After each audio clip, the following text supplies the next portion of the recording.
history books they tell of their defeat in 45. They all came out of the woodwork on the day the Nazi died. They say the prisoner of Spandau was a symbol of defeat. Whilst Hess remained in prison, then the fascists they would beat. So the promise of an Aryan world would never materialize. So why did they all come out of the woodwork on the day the Nazi died? The world is riddled with maggots. The maggots are getting fat. They're making a tasty meal of all the bosses and bureaucrats. They're taking over the boardrooms and they're fat and full of pride. And they all came out of the woodwork on the day the Nazi died. So if you meet with these historians, I'll tell you what to say. Tell them that the Nazis never really went away. They're out there burning houses down and peddling racist lies. And we'll never rest again until every Nazi dies.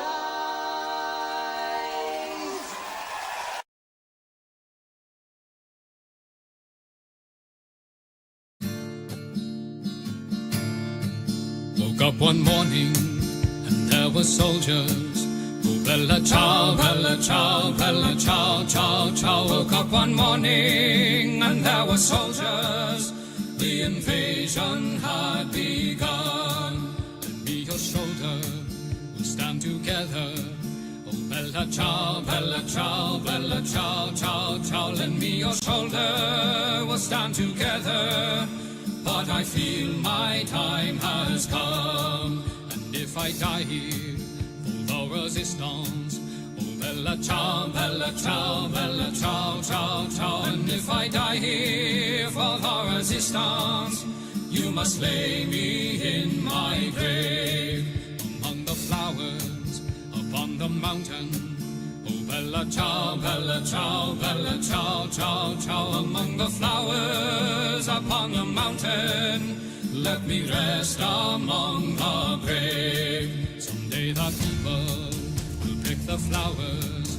Oh bella ciao, bella ciao, bella ciao, ciao, ciao. Someday the people will pick the flowers, and they will remember my name. This is the flower of the resistance. Oh bella ciao, bella ciao, bella ciao, ciao, ciao. This is the flower of the resistance, and those who died for liberty.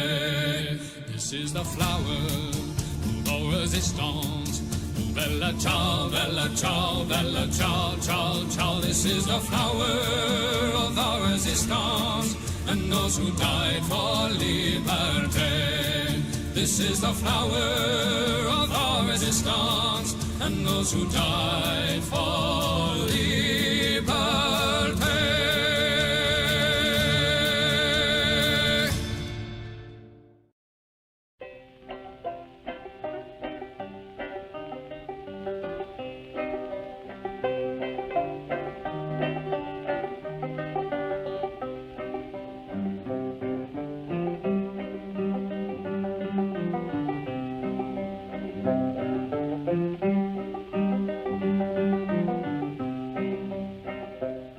Come all of you good workers, good news to you I'll tell, of how the good old Union has come in here to dwell.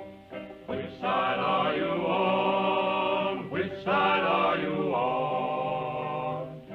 My daddy was a miner and I'm a miner's son, and I'll stick with the Union till every battle's won. Which side are you on? Which side are you on? They say in Harlan County there are no neutrals there. You'll either be a Union man or a thug for J.H. Blair. Which side are you on? Which side are you on? Oh, workers, can you stand it? Oh, tell me how you can. Will you be a lousy scab or will you be a man? Which side are you on? Which side are you on? Don't scab for the bosses, don't listen to their lies. Us poor folks haven't got a chance unless we organize. Which side are you on? Which side are you on? Which side are you on? Which side are you on?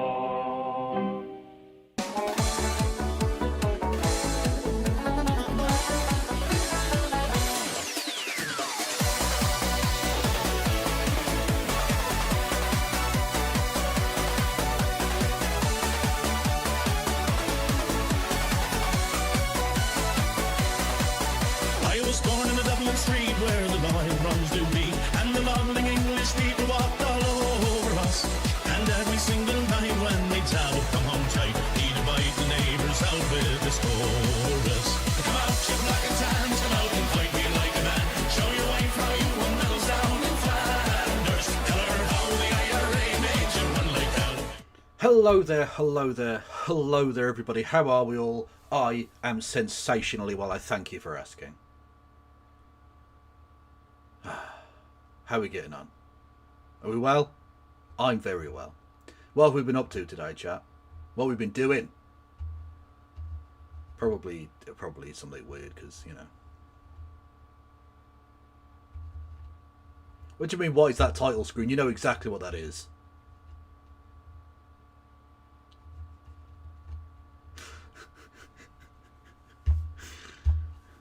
So,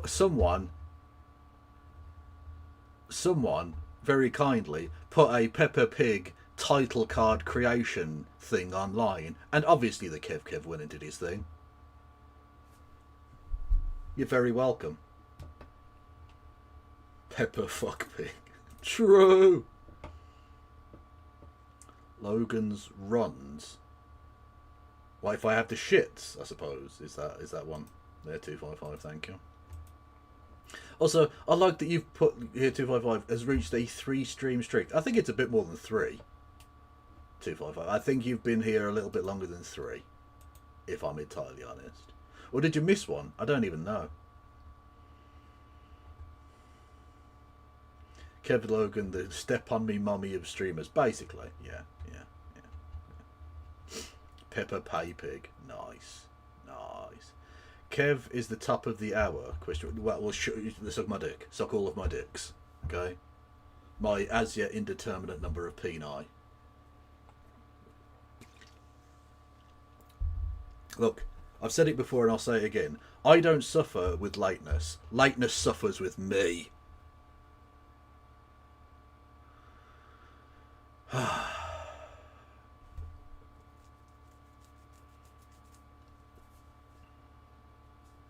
I tend to leave if you have a guest because you pay less attention to chat. Oh, 255, that's heartbreaking. Heartbreaking! But also kind of funny. What the The bees have discovered brutalism.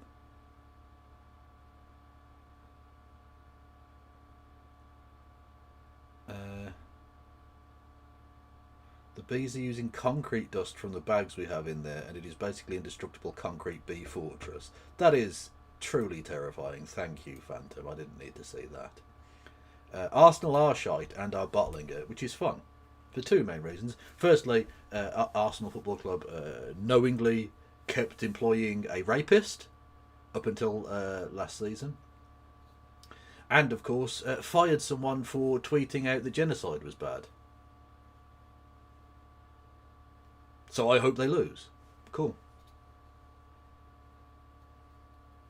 And yet Kevin has the logo of an Arsenal fan behind him. Literally true. Literally true. And also, knowing that Arsenal losing makes Keir Starmer unhappy is beautiful to me. Because, naturally, you'll never guess where he was today, chat. He wasn't doing his fucking job. He was at the football. I wonder who's paying for that. Anyway. Today I learned that if you plant catnip everywhere, it repels mosquitoes and attracts trippy cats. I shall be ordering seeds. That would be dope, actually. Yeah, that would be cool. Yeah. Not just Starmer. But yeah, Piers Morgan as well. Yeah. I know there are some there are some wrong-uns who support that club. Much like every club, I suppose. It's just their wrong-uns are a bit more famous than others. Deploying a rapist, does that mean he took his skills on the field? No, employing, as in they paid for the footballing services of a man called Thomas Partey, who is a rapist, who is currently on trial for the many and varied rapes in which he engaged during his time in England. Yeah.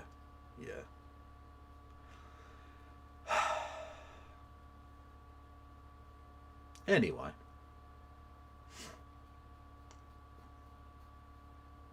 So, I've got a few... Stop it.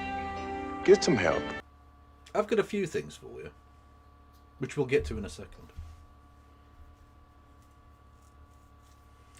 I bet Keith didn't go without the goon squad which we pay for. Oh, absolutely, yeah. His protection gets paid for by us, and his tickets get paid for by whoever's bought him that week, you know? Alleged, otherwise it's contempt of court. I'm not going to say alleged. I'm just not. It's not contempt of court, because I'm not in the fucking court. And I'm not realistically of a large enough nature to sway a court case or lead to him getting an unfair trial. He's a rapist. Stop it. Get some help. Will we go over the Cavernacle's weird anti-drinking and anti-weed videos? Is he an anti-drinking person? Is he a prohibitionist? What do they call them, the anti-drinking people? Oh, for fuck's sake. I can't remember. Anyway, those people. The original Labour Party supporter, temperance. That's the one. The original Labour Party were a temperance movement as well. The original Labour Party manifestos were temperance manifestos, because it said that drink was the curse of the working class. To which I asked the question simply: is drink the curse of the working classes, or is work the curse of the drinking classes? Just saying.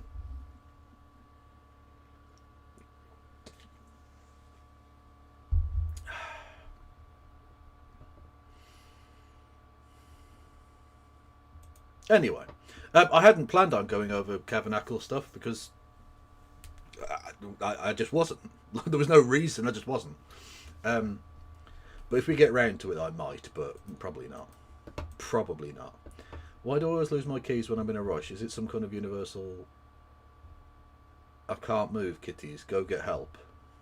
And then the cat... Oh, okay, yeah.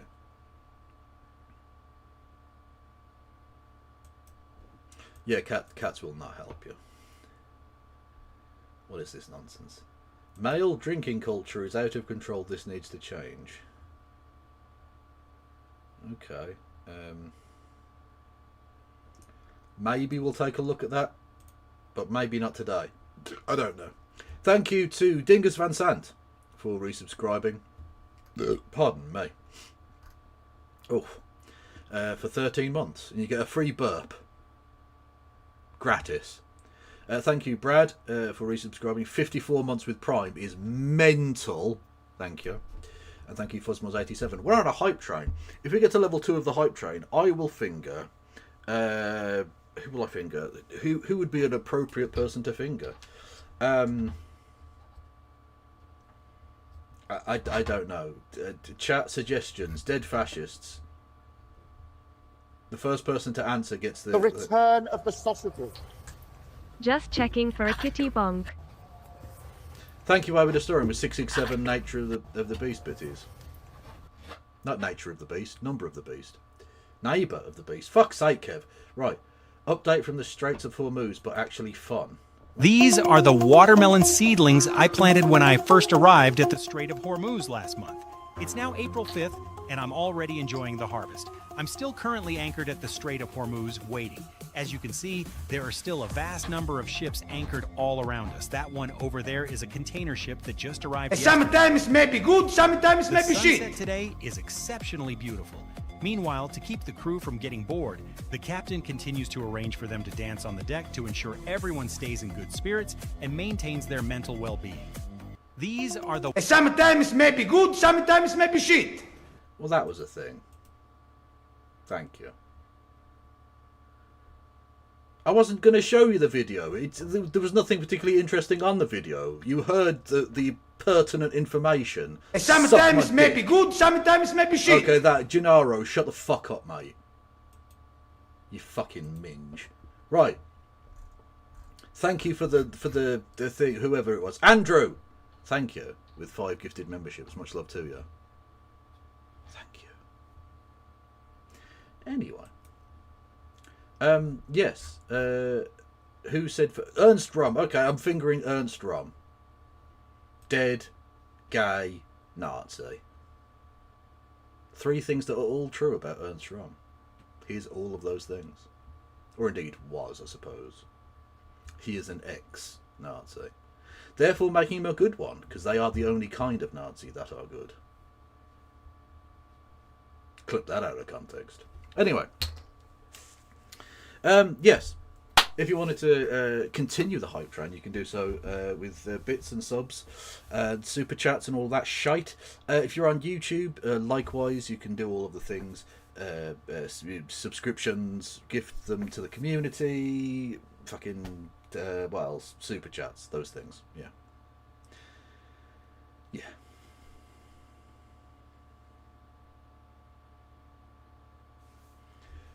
$1.99 from Antifa Vegan Boy, a red hand pointing up. Oh, it's literally a red hand. Oh, okay. You didn't write a red hand pointing up, because that would be fucking weird and mental. You did like a red foam hand. But when I read it on my activity... No, what's it called? What's it called? It doesn't have a name. Anyway, the list of things that happen. It just read out as a red hand pointing up, rather than like the actual emote. So I get a description of the thing, so it looks like you've written something fucking strange. But there we go. 255 asks, Cav says he wants to make it prohibitively expensive to buy alcohol in shops. So you'd at least have to go to the pub and drink at a bar or be forced to socialise with others. Thoughts on that? I think it would be mean all pubs would consistently full of alcoholics. Well, to be fair, pubs are already sort of that anyway. But I think they've done unit pricing in Scotland. Sometimes maybe good, sometimes maybe shit. And various other places. And so it... and apparently it seems to work. So yeah, making it a bit more prohibitively expensive, it does seem to work. Although again, when it's a financial punishment, what it's basically saying is it's okay to do it if you're rich enough. Like when the punishment for a crime is a fine, it means rich people can just do this.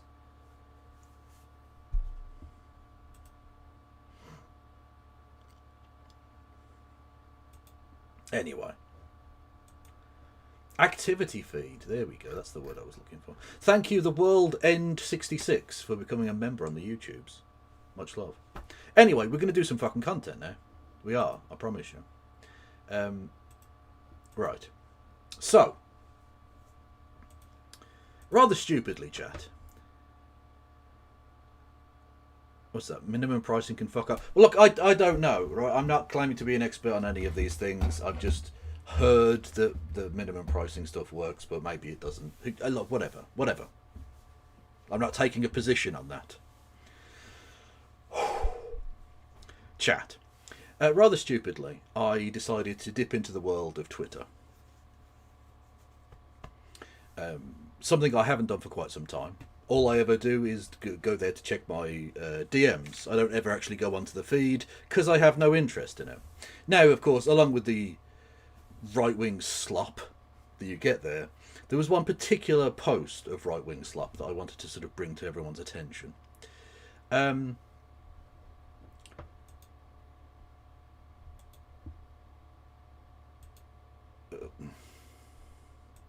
That's That's not a good start, is it? That's not a good start at all. It's happened again, chat. It's happened again.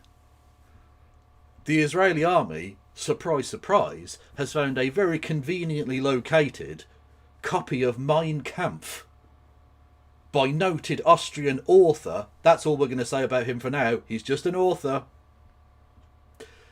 Adolf Hitler. In Lebanon. And it's in Arabic. And look, even though the inside pages have been scorched by fire, the outside cover is perfectly fine. Which is totally how books burn in a fire situation. Don't you know? Like, this is so fake it hurts. This is so unbelievably fucking fake. What I have to ask, genuinely, to the Israeli government, why do you do this?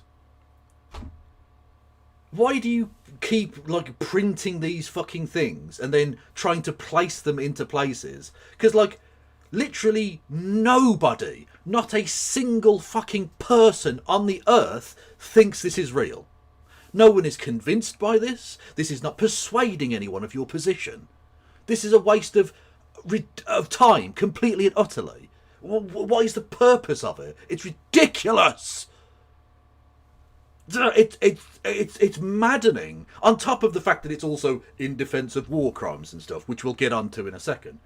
But, like, no one is convinced by this in the fucking slightest, and yet they carry on doing it. Now, there are a few issues with this. Obviously, it's fake as fuck, right?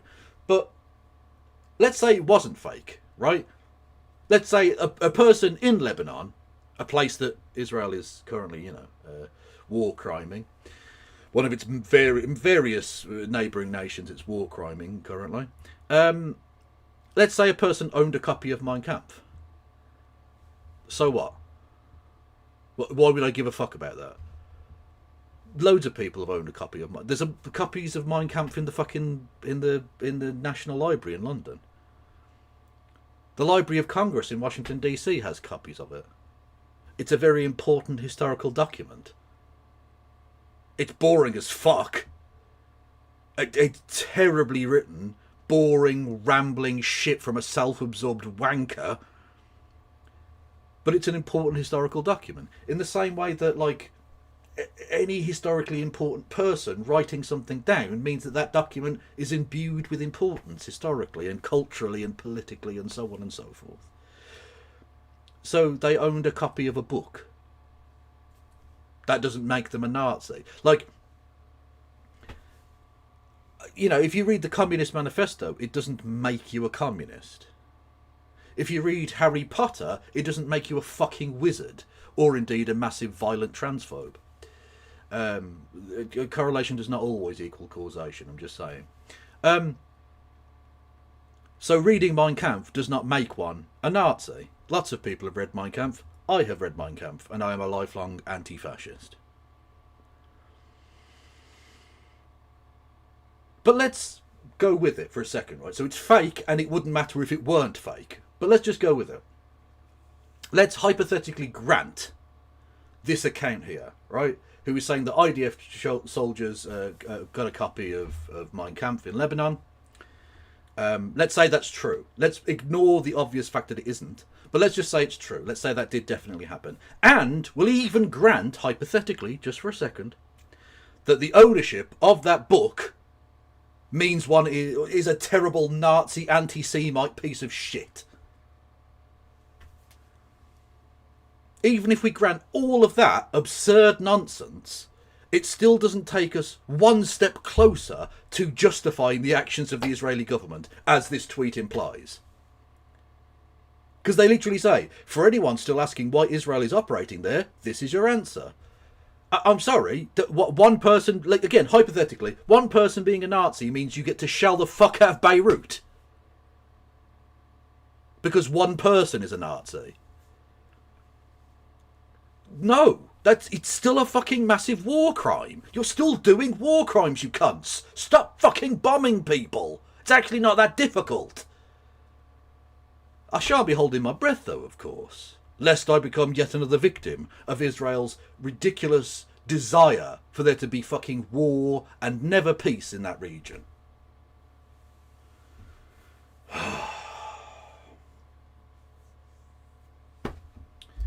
Unbelievable. Unfucking believable.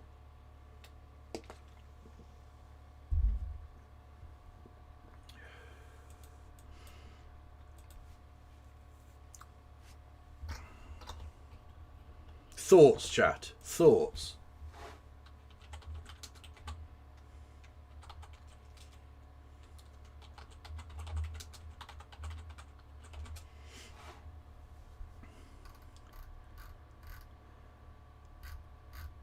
Hang on, where's the video? Hang on. Sorry.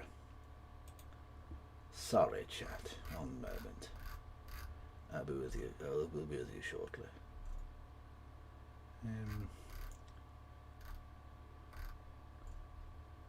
Here we go. Sorry, right.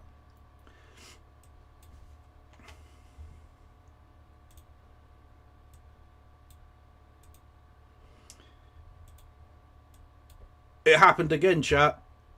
It happened again. The Green Party posting W's left, right and centre. W's in chat. W's in chat. The Greens win a by-election in Kent, of all places. Of all fucking places. For those who don't know, Kent is in the southeast of England. It is the most southeasterly bit of England. It is the bit between London and France, except a bit of water. But basically it's that bit, with Dover and such places. It is a pretty conservative place. The Conservatives have been very strong there, until relatively recently, when they've obviously destroyed themselves over things like immigration, but not exclusively. And subsequently the Green Party, subsequently the Reform Party have taken all of their votes. And that has set the kind of political agenda over the course of the last few years, right? That Reform are going to replace the Tory Party and become the natural party of government. And the Labour Party have tried to make this a Labour Reform dynamic. But the Labour Party, much like the Conservative Party, have destroyed themselves because they've not for a second even pretended to govern on behalf of either their voters or indeed the people of the country. And it was said that the Green Party couldn't challenge Reform. The Green Party were too left-wing, they were too urban, they were too middle class, they were too this, that and the other. Now, that was of course upset in the Manchester, Gorton and Denton by-election, when the Green Party won pretty handily. But people sort of still scoffed at that. Now, to be fair, some of that was just racist nonsense and cope by the Reform Party, who just said, oh, well, the Muslimics did family voting. There was no evidence of it. It's been investigated. It didn't fucking happen. It was lies. But, you know, there was that. But also, some interesting psephological points were raised about the fact that Manchester, obviously a big city, quite an urban constituency, there were a large number of Muslim voters, and of course Gaza is a big issue and things like that, in where it wouldn't be in other parts of the country. There were some students who lived in the local area, which again tend to skew left and so on. And so if you were going to have a surprise, even a historic surprise of the Green Party getting their first ever by-election victory in UK history, this is the sort of place where one would expect that to happen in Manchester. But it was said that the Green Party couldn't win in other parts of the country, that not everywhere was like Manchester. And that is true. There are lots of other parts of the country. Parts that are less urban, less ethnically diverse, that don't have students living there. That's basically old, white, relatively well-off people, or indeed very poor people, but who are very right-wing. So like Kent and Essex and these sorts of places. Kent and Essex being interesting examples because, of course, Nigel Farage originally stood for Parliament in the seat of Thanet, which, by the way, is in the very council area that we are now discussing. And of course, Essex is the place where Nigel Farage was elected MP and then has not returned back to since being elected, it would appear. Either way, these are the kind of more Tory heartland places where the Green Party, it was said, could not possibly win. The Green Party just couldn't fight them there. Only the Labour Party, or only the Liberal Democrats, or something. So the received wisdom of the commentariat went, could challenge them in these places. And then we had this by-election. Now, it does seem rather strange that there was a by-election, rather than just waiting until they had the elections in May. Why not have it on the same day? I don't know. But either way, the great custodians of democracy in Kent decided that they were going to have a by-election, following, of course, the previous Reform councillor being sent to prison for 12 months for domestic abuse. That does seem to be rather a pattern with elected Green Party officials.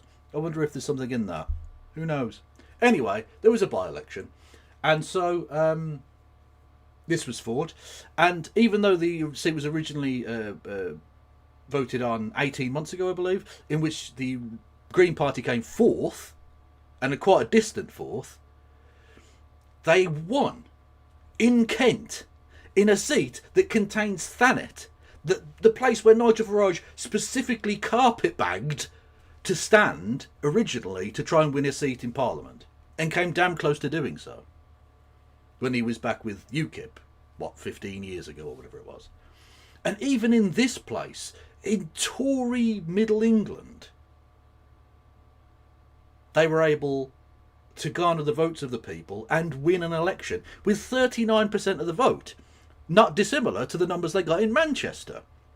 So not only is A, this man has a delightful moustache, let us not bury that lead, absolutely delightful stuff, Mr. Yates. B, just posting W's, momentum's always good. But 3, they're doing it now in parts of the country like Cliftonville, which is the actual name of the seat here, which was perceived by the establishment, by the Epstein class, by the client journalists, as a place that the Greens couldn't possibly win. And it does rather put into perspective that the very people that these fucking drooling idiots at Westminster, be they elected officials or civil servants or journalists or whatever, they talk a lot of shit. They talk a lot of absolute poop about how the only people who vote for the Greens will be communists and trots and the extreme left and blah blah. No, people are looking for anyone to give them some fucking hope right now. Because the old adage that the Labour Party used to say about people would prefer no hope to false hope is just not true. Now, it's a stupid thing to say anyway because it's a false analogy. Because there is a secret third thing called actual hope. Where you plan to actually do something positive, and therefore bring to fruition that hope into actuality. But even so, people do prefer to have hope than to be absolutely fucking hopeless. And as it literally says on his lapel there, vote hope. As fluffy and vague as make hope great again, or sorry, make hope real again is, it's actually quite inspired. Because in a hopeless situation, you'll reach out for someone who gives you hope.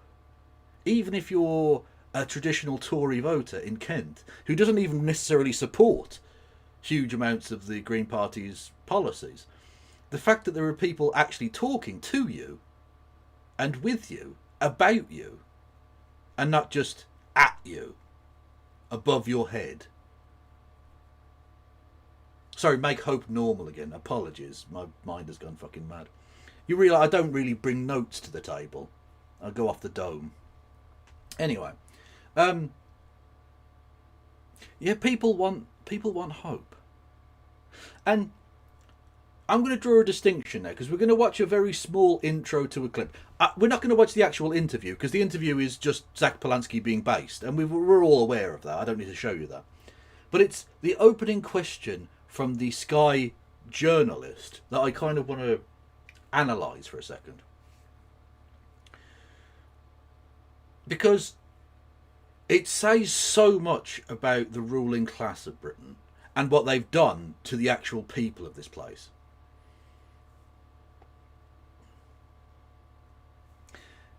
Within Britain, not just the working class, but I think now even increasingly the middle class, to the degree to which such a thing even exists, there's a learned helplessness now. Or I suppose it should be a learned hopelessness, would be probably a more appropriate term. They're like a beaten dog, cowering in the corner. They don't expect things to ever get better. They're just hoping the bad things aren't as bad as they were before. Or that they get worse less horrifically. But there's no hope there. And then there is the media establishment, which has inculcated this mindset within the people of Britain, who are paid to do so at the behest of the Epstein class. And it's this exact sentiment that I think sums it up nicely. Zach Polanski, thank you for speaking to Sky. You're talking today partly about housing. You've got this target, 50% of new homes should be social. But we've seen that that's not happening. It's not happening in London, it's not happening elsewhere. Is it just an unrealistic goal?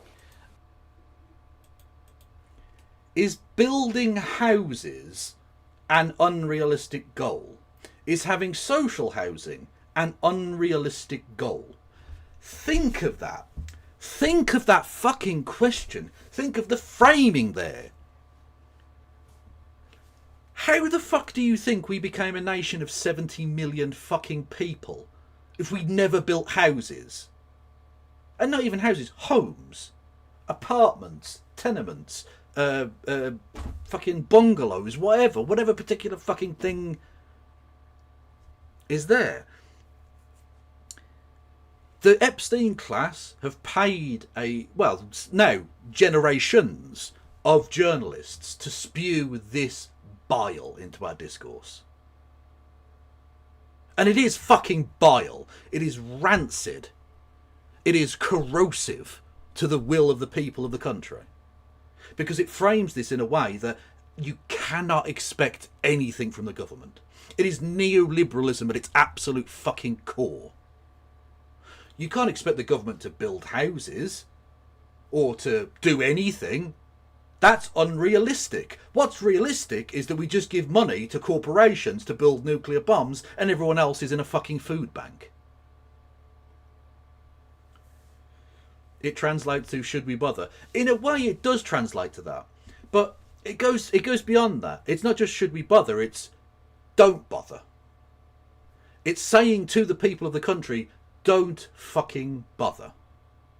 We're not going to do anything for you. It would be foolish. It would be fucking foolish for you to even try and ask the government to do anything because it can't be done. And note, the normalisation of neoliberalism within the question, because she says it's not happening in London, it's not happening in this place and that place. So the conditions that neoliberalism has brought about by its deliberate murder of social housing, and indeed the socially housed, is now just the baseline. That's the status quo. That's the standard. It can't be anything other than that. Anything other than that is a deviation from the one opinion you're allowed at Westminster. The fact that it didn't used to be, the fact that even Tory governments built social housing in the past, is memory hold. Why bother mentioning that? It's not relevant. Because the only thing that matters now is the legacy of Thatcherism. That's it. We're just a Thatcherite nation doing Thatcherite economics forever. Sometimes we change our rosette from red to blue. Maybe with a tinge of orange in there as a coalition. Who knows? But either way, you get no fucking change. That's what's being enforced there. It's quite subtle in its own way, but it's a genuinely authoritarian curtailment of the will of a British people to fight for their own fucking interests. It's abusive.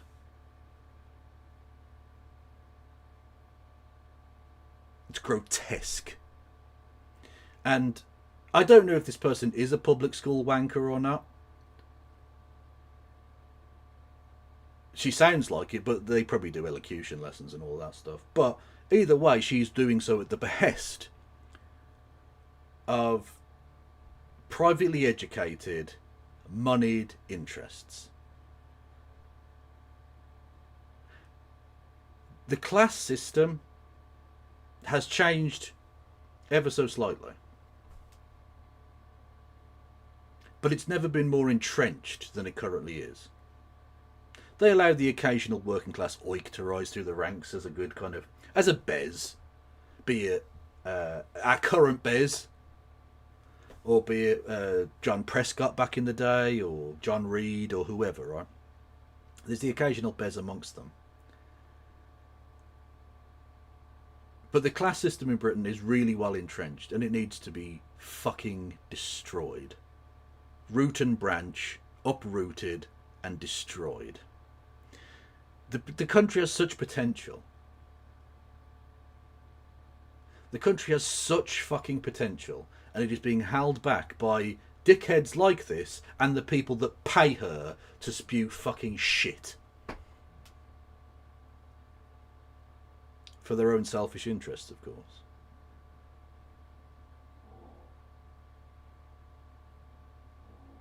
The people of Britain need to fight back. It's as simple as that. The ruling elites are not going to give up their power willingly, so we need to take it from them.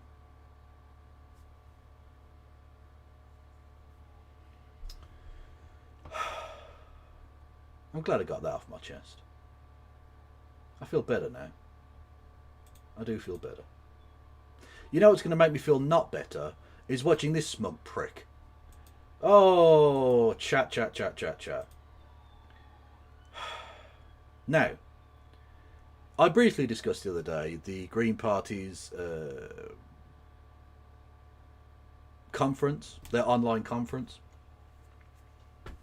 And it was a bit of a shit show.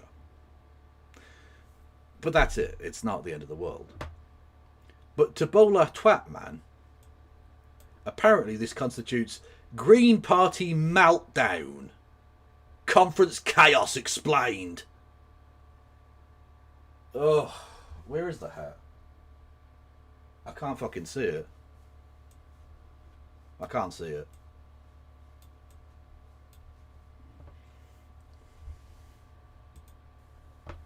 I'm probably making fodder for people to make videos about this, but quite frankly... Thanks for the shout out. Dickhead. I don't care. This is one of the big things I've talked about for quite a while, because this and what had gone on the spring conference for the Greens shows, well, what I've been talking about for, well, quite a while now. The Greens are not a serious political party. No, the serious political party would be ensconced in multiple nonce allegations right now.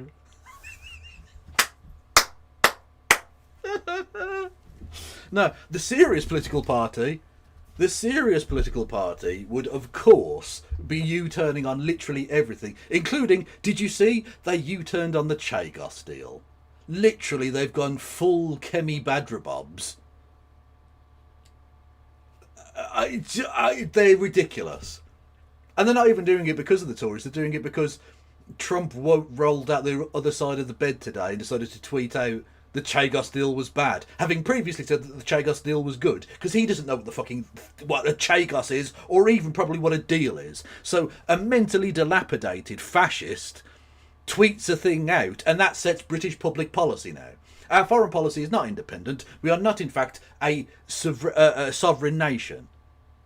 The whims of a fucking senile old cunt 4,000 miles away on his golf course That dictates what our foreign policy is now.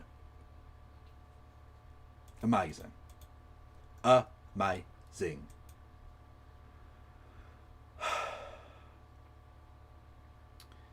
Thank you, Plexican, for 57 months of Prime. Much love to you, my friend.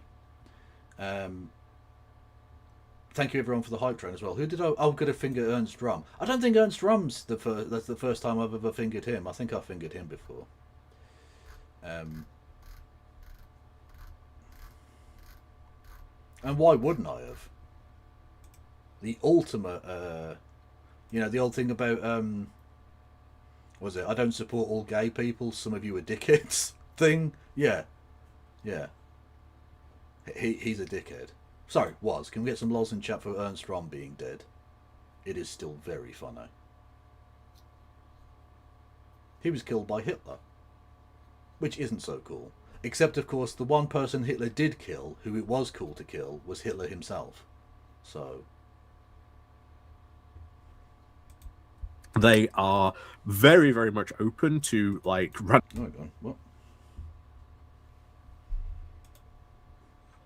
To conferences, as you'll see in a moment, and are basically forcing through some crazy ideas, which the Green Party then potentially has to go along with. And yes, this has happened a lot in the past. There are a couple of times where the Green Party has been taken over by trots. He literally said trots. Oh, God. I'm going to have to get the hat. I don't have a briefcase, but I do have a bowler hat.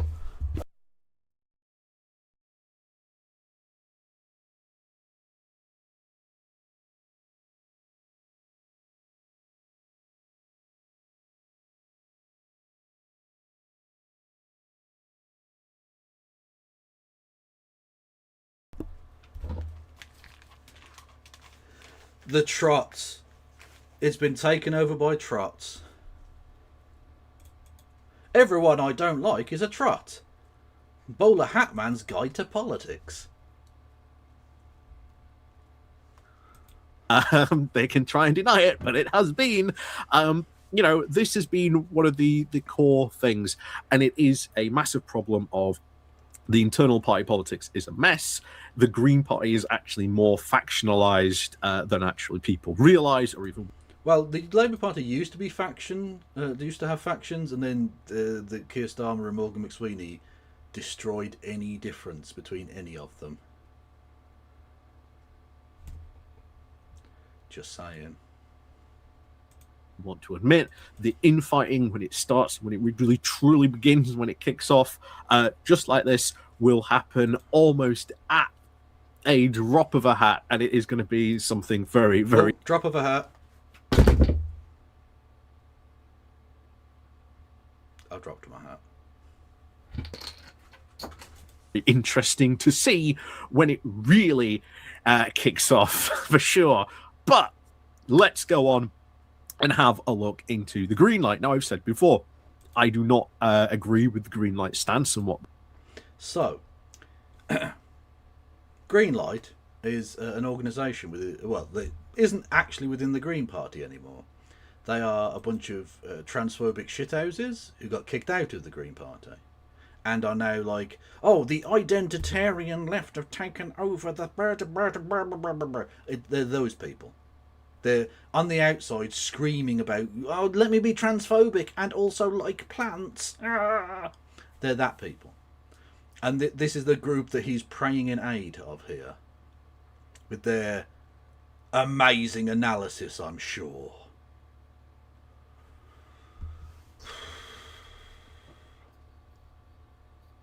Tightrope walker on the line between political commentary and shit postery. Oh no, I don't tight walk over it. I jump across the line, back and forth, back and forth. I don't try and tread any lines. I see a line, I tread over it. They call me the line treader over. Doesn't make any fucking sense. They agree with, you know, their stance on their trans ridiculousness that they say. You know, I'm full in support of trans people and their rights. Really? Green Party supports trans people. The Labour Party, on the other hand, are involved in the most major drawback of LGBT rights in recent memory in Britain. Literally one of the most transphobic governments we've had in 40 years. But no, go off about how supportive of trans people you are. What a load of bollocks. You may not personally hate trans people, and that's nice. Well done you. But you are a member of a political party, and presumably therefore paying your political dues to an organisation that is actively transphobic. Your support means nothing. Because when it comes to the crunch, you're much more interested in Keir Starmer than you are in trans people existing.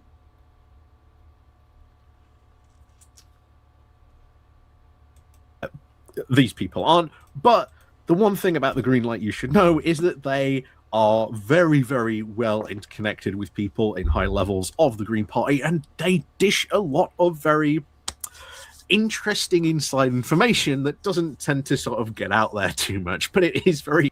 They're right-wing losers who post constantly about how the Green Party has been taken over by the woke.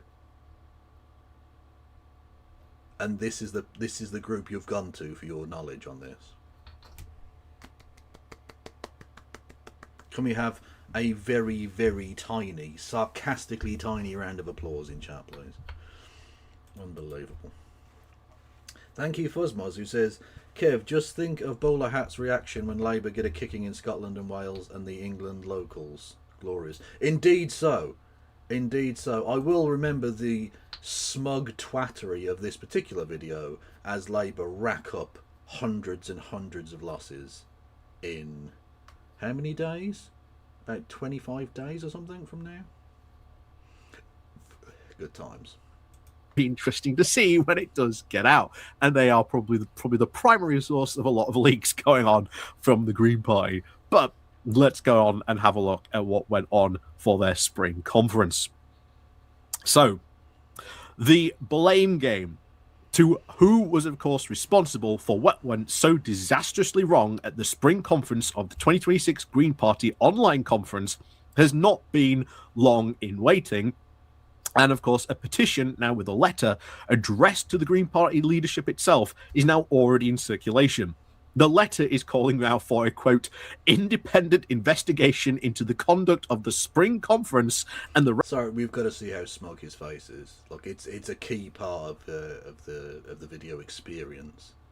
If you don't get to see how much he loves the smell of his own farts, you're not really getting the full Bowler Hat Man experience. Recommendations to protect our member-led democracy. Yeah. Literally laughing at the concept of democracy. Brilliant.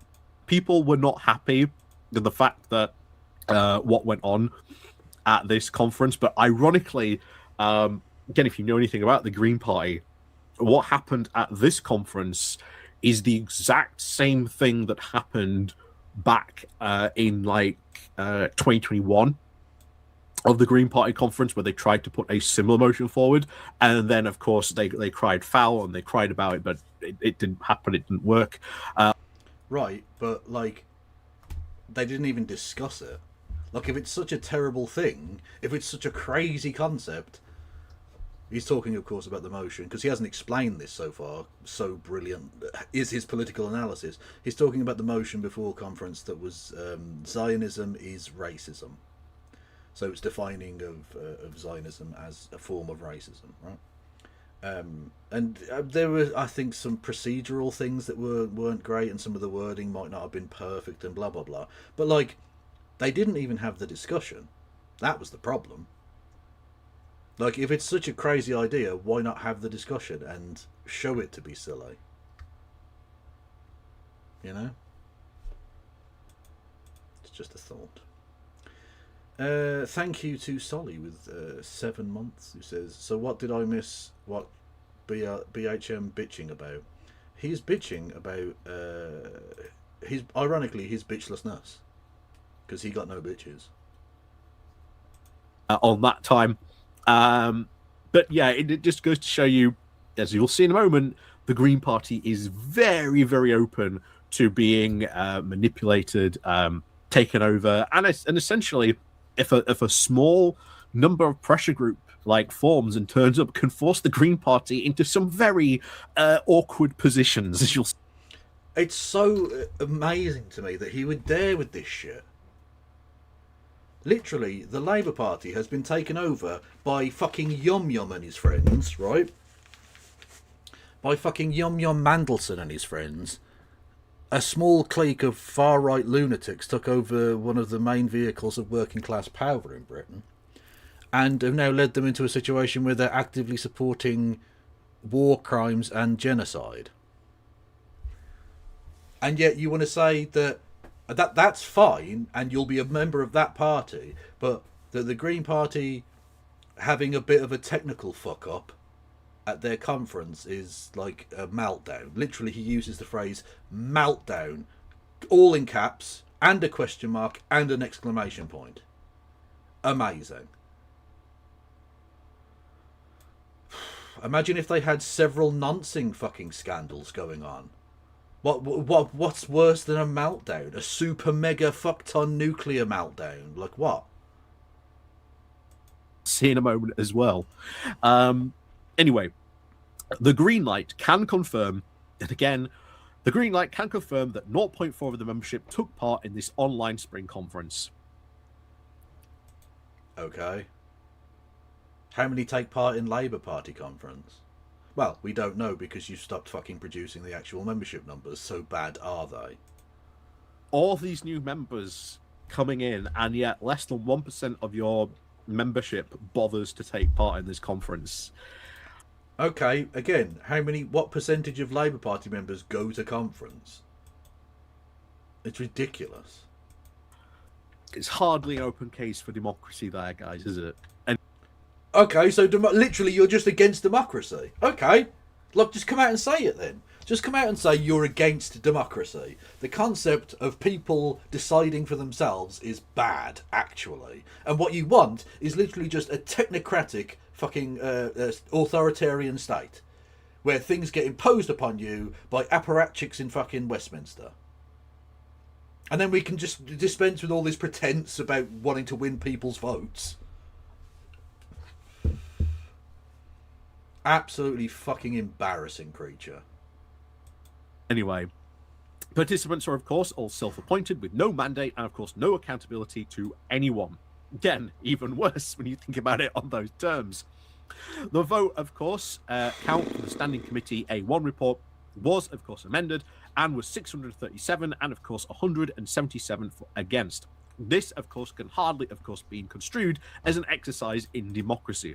For more, of course, on this matter, please do visit our post entitled "One Member, One Vote is an Illusion of Democracy," which, again...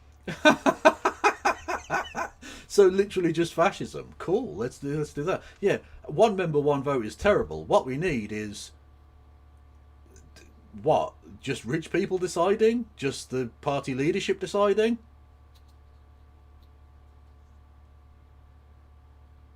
How the fuck do you like... no offence, Paul, but how do you like Phil? He's a fucking self-absorbed little minge. He honestly thinks he's the cleverest cunt in the world. He's embarrassing. He's a tragic human. Again, is a very interesting read. If you ever do want to know more about the deep problems with this democracy, this internal party democracy that the Green Party has gone on. So, what, of course... Have I got I don't have a dog. No. They're too much effort. I like dogs. But they're just, yeah. I can barely fucking remember to walk myself most days.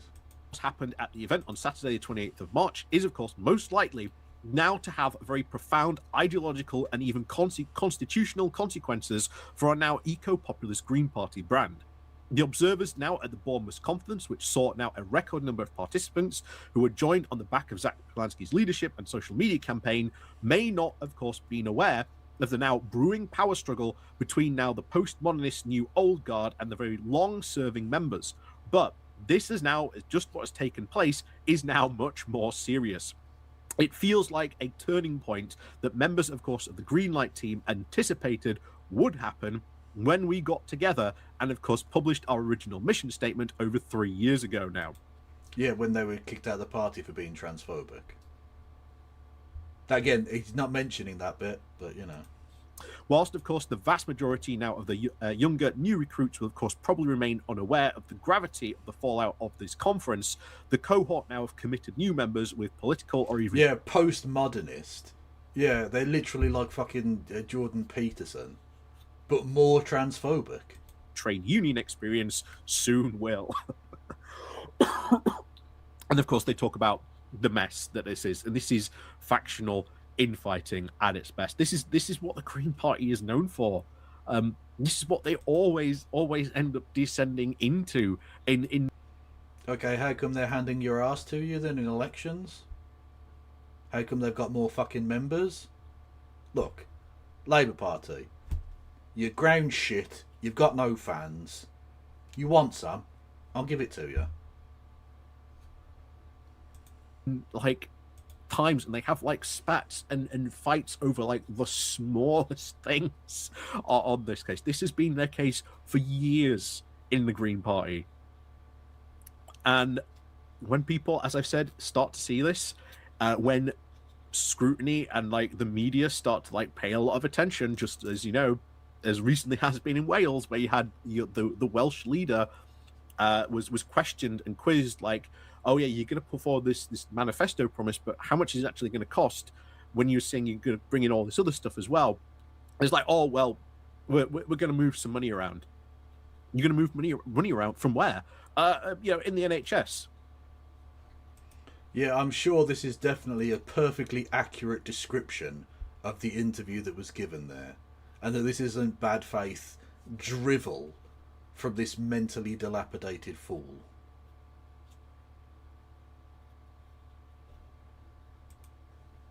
Wait, what? You're going to move money around from the NHS and do what? Are we going to do what now? Yeah. So again, just smug twattery. Like, that's nothing. That literally, that's not an answer to anything. As I've said, sometimes, you know, as I've often said, the devil is in the detail. It is the policy.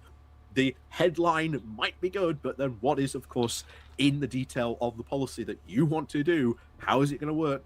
How is it? Why didn't you ask any of these questions of the Labour Party before the general election? Because they didn't have any policies whatsoever, and you were perfectly fine with that. It's just a thought. Going to be funded. All that matters quite a bit, especially in politics. You can't just lead with the headline or a fancy slogan and expect it to work, because we've seen how that turned out, of course, for the... Hang on a minute, what? Check the YouTube link. Only the time-stamped video. What's this?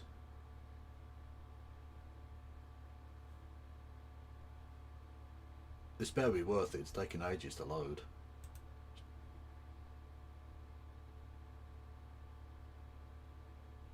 Oh, come on. Unfortunately for you, however, you are maidenless, without guidance.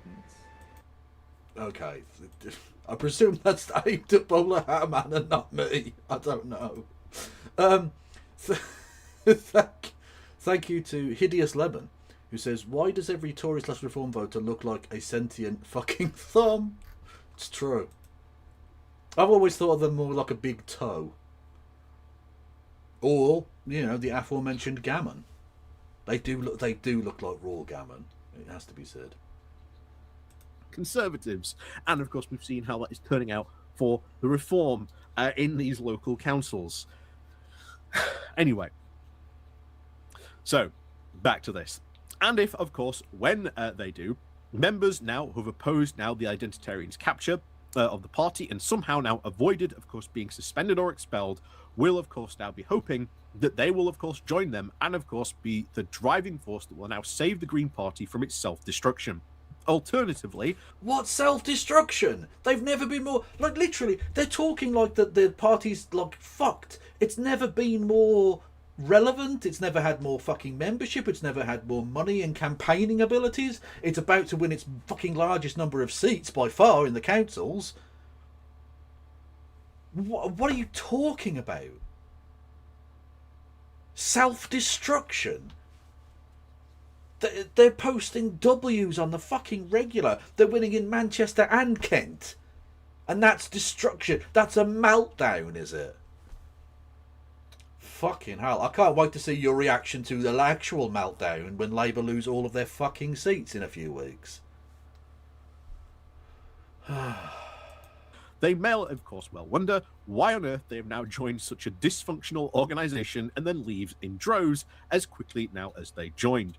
The Greenlight team, with now established, of course, subscribers and, of course, regular visitors, do, of course, sincerely hope they don't. Don't count on it. When this dysfunction, of course, happens, people will leave in droves. Zach Polanski is... Yeah, oh, no, absolutely. Yeah, no, that's definitely going to happen. And the Labour Party will just become the natural party again. Yeah, no, absolutely. People are definitely going to go back to my political party. Any second now, all of the Green Party people will realise their mistake and come back to the adults in the room. Cope. Mea culpa, mea maxima culpa. That doesn't really make sense because that's saying I'm coping. Anyway, you get the idea. Yeah. Set a lot of people up building this whole hope narrative. Well, eventually, you don't provide hope. No, look what happened. Yeah, no, you know what? I feel a full Copacabana is necessary. Yes, that is true.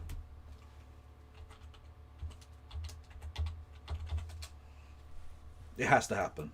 You are coping and seething. You just can't accept what you're seeing. Yes, you're coping and seething. The truth it is scalding, and now you are molding and coping so hard. Coping and seething.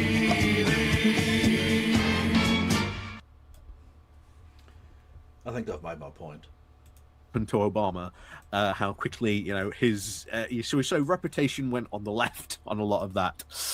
Anyway, they continue. The stakes, of course, for planet wealth redistribution and, of course, democracy are, of course, far too high to give up now. The Greens must be part of that transition. Anyway, since motion E12, the motion. Did you just say transition? Oh no! Oh, the transfer. Honestly, J.K. Rowling, she's not happy with you. Of Zionism is racism was, of course, very at the heart of this acrimonious procedure, originally, of course, triggered by an amendment to the SOC report, submitted, of course, by the former SOC chair, Tim Reilly, and, of course, from the floor, that ended up now completely falling off the agenda at the very last minute of the conference. Greens for Palestine have now pledged to resubmit that motion in person in the autumn conference. And Saturday, of course, the 28th of March, may, of course, be remembered now as the day. I appreciate that you appreciate that I made him do a little dance. I'm technologically gifted like that. I can move a mouse and everything. Of the toxic and diverse game, woke Greens have now been played. You're literally reading from an article that says woke Greens and postmodernists and identitarians. You are reading Tory guff. This is just Tory wank. Stop it. Just fucking stop. I mean, this is just confirmation bias. Run amok. Yeah, I said it. S-tier production values. Correct. Playing for over a decade in their journey to capture the Green Party was finally now up. Such now bitter exchanges now with excruciating disputes surrounding, of course, the adoption of the SOC report went on from about 10... The SOC report? I didn't realise there was such a foot fetish problem. a.m. to 15:45. So it went from 10 to almost like 4 o'clock on just one motion. I've said before, this is what happens. They get caught up in this infighting and it lasts. No, dickhead. It wasn't about infighting, was it? Because they didn't even get to discuss the fucking motion. The motion never got discussed. What you're doing is lying.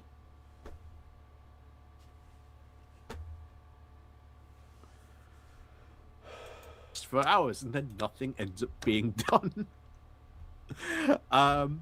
It is, of course, if you just do a smug chuckle, if you just smuckle, that's an answer to a thing. That's what I've learned.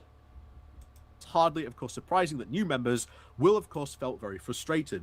There will also now be in no doubt, and may have even been dismayed by, of course, the display of now suchly deep, now an ungreen behaviour and animosity. The SOC member, Ash Ruth, was, of course, accused, was now accusingly highly respected, and, of course, a long-serving co-chair now of this own committee, has now been, being what the fuck? Can you read? No, not just that. But this isn't a live stream bit. You can edit this. Hang on, we'll go back there. That was special. Was now accusingly highly respected, and, of course, a long-serving co-chair now of this own committee, has now been, being autocratic and a liar, will, of course, be remembered now as one of the lowest points in part of the party history. Yep.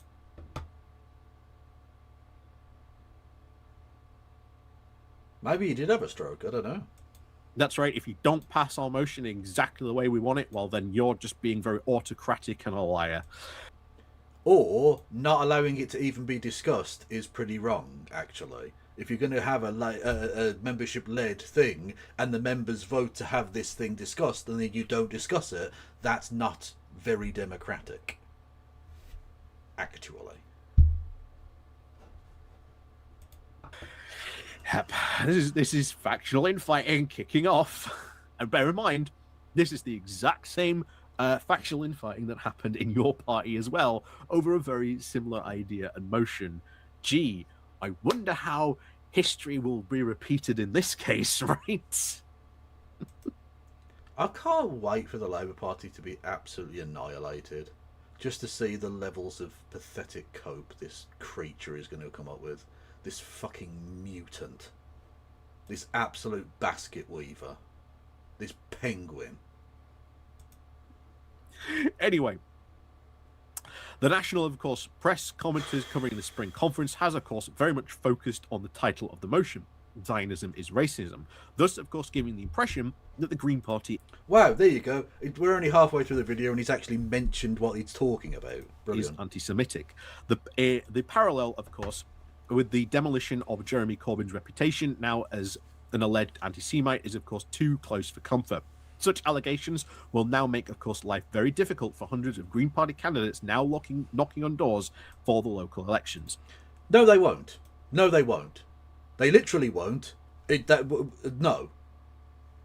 Like, we know from polling that, by and large, people actually support, generally speaking, a similar position to the Green Party on Palestine/Israel and on Zionism. And even for people for whom they may have a difference or whatever, the actual priority of, like, anti-Semitism as an issue is very low. No one cares. Mainly because, dickheads like the Labour Party have spent so much time smearing people they don't like as anti-Semites that no one takes the accusation seriously anymore. It's nothing. It means nothing. Now, that's actually a really fucking bad thing, because it means that legitimate anti-Semitism is now able to just slip through into the discourse. We've had an increase in the likes of, a kind of vague Soros posting, or going on about the Rothschilds, or what was the other one? The cultural Marxism. These are all become normalised things, even though we know there's anti-Semitism within all of that. Because even when you call out a person for being actually anti-Semitic, no one now listens to it. Because Zionists have cried wolf too many times, and now no one believes them when there's an actual wolf. I do hope that Jewish people don't get fucking eaten, to extend the metaphor. Although, literally as well, of course. But because Zionists have made Jewish people's lives more dangerous.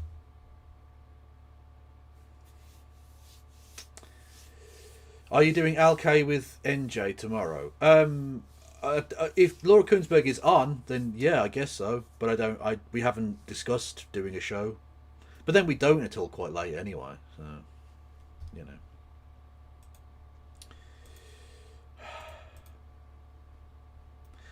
Will BHM defend Zionism? Probably not, because it's not really defensible, is it?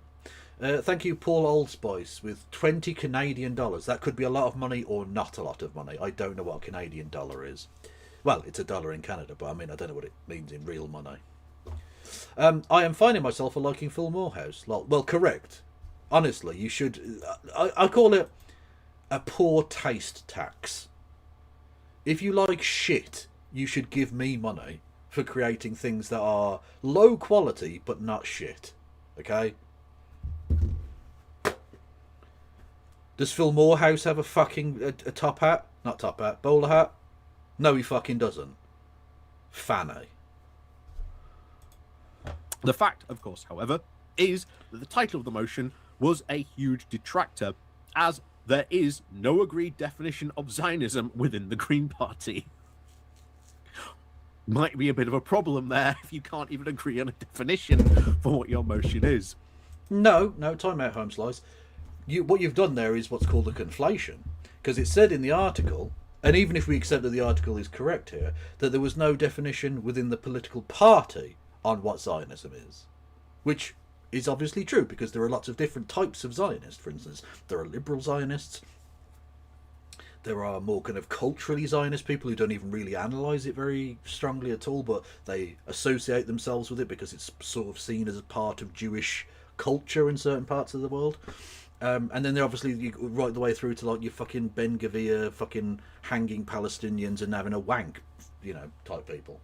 So of course there are different kinds of Zionist. So within a political party like the Green Party, there is going to be what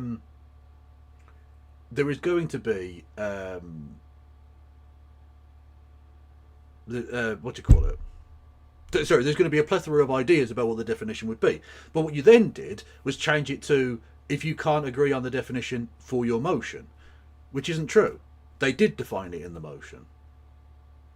The people who forwarded this motion have a very clear idea of what they consider to be Zionism.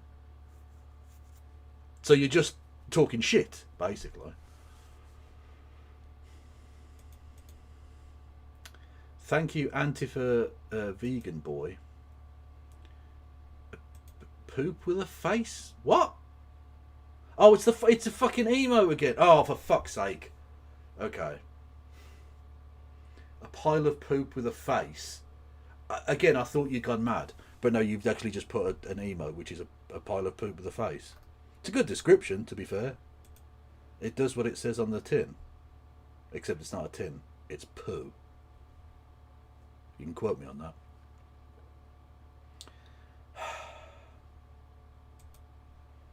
On the eve of, course, the conference, the anti-Zionist contributor to the post-modernist identitarian Bright Greens, Joshua. The post-modernist identitarian.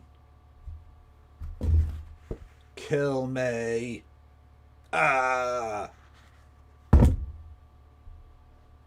Alsam, who shared his views now on the matter, concluded his piece now with the following, saying, "The issue comes when you try to use that mistake to draw the boundaries now of political community, as E12 does. In the action point of 2 of the motion, it states that now, that not only, of course, is Zionism defined now as the belief in the creation now of the continuity of Israel, racism, but all the party bodies should now be acting accordingly, presumably through the expulsion now of the discipline against those that consider themselves Zionists or even hold that the party now consider to be Zionist beliefs. In short, it is a ban of Zionists being now a member of the party." Yes. Yeah. In the same way that I don't think it's okay for people who hate Sikhs to be in the Green Party either. I don't think it's okay for anti-black racists to be in the party. Is this also a thing that I'm supposed to give a fuck? Like, I'm supposed to be like, nah, like you can't discriminate against people based on their hatred of others. That's terrible. No, you just have to welcome in like the fetid garbage of the world who happen to like plants. The people in the world who think that climate change is a problem, but so are Hindus. No, I don't have to accept those people into the party. They're twats. They can fuck off. I don't give a fuck what particular type of racist you are. You're not fucking welcome. Do one. Interestingly, of course, Zach Polanski himself has even expressed very similar reservations about the definition of Zionism, and of course the motion prior, of course, to being now joined by his, of course, two deputy leaders at the quote joyful hope not hate anti-far right rally rave in London. What I am racist against racists. Absolutely. I am an anti-bigot. Fact. Yes. It's not prejudice though, because it's post-judice. Because I'm judging them based on the things they do and say. Can anyone do a Kev Bowler face stop? No! Fuck off. You fucking... You sick bastards. There's something wrong with you. You haven't been for a shit in 3 weeks. What the fuck? How haven't you exploded? What do you mean you haven't been for a shit in 3 weeks? Wouldn't you just die? What? Where's all the food going? Yeah, go to the hospital, man. That's fucking rough. God damn. Of course, the Greens for Palestine, which, unlike... Like, I've had some constipation in the past, but 3 weeks is extreme. The new common interest group, Muslim Greens, is now an unofficial group. Again, what I said about, you know, groups springing up from nowhere. If you have, like, 200 people in your... Oh, no. Those secret Muslimics are taking over the Green Party to try and stop genocide. Cool. That's good, yeah. Welcome in, secret Muslimics. Although, it's not very secret when they're called Muslim Greens. Unless they're playing a double bluff and they're thinking to themselves, the last thing that racists would think a Muslim group trying to pretend not to be Muslim would call themselves the Muslim Greens. They're sneaky, you see? They're too clever for their own good sometimes. My work here is done. Or little group, you can get the Greens to support all kinds of crazy stuff, but like genocide is bad. You know, that crazy extreme trot Marxoidism. That genocide is a negative thing that we should not be doing and or supporting.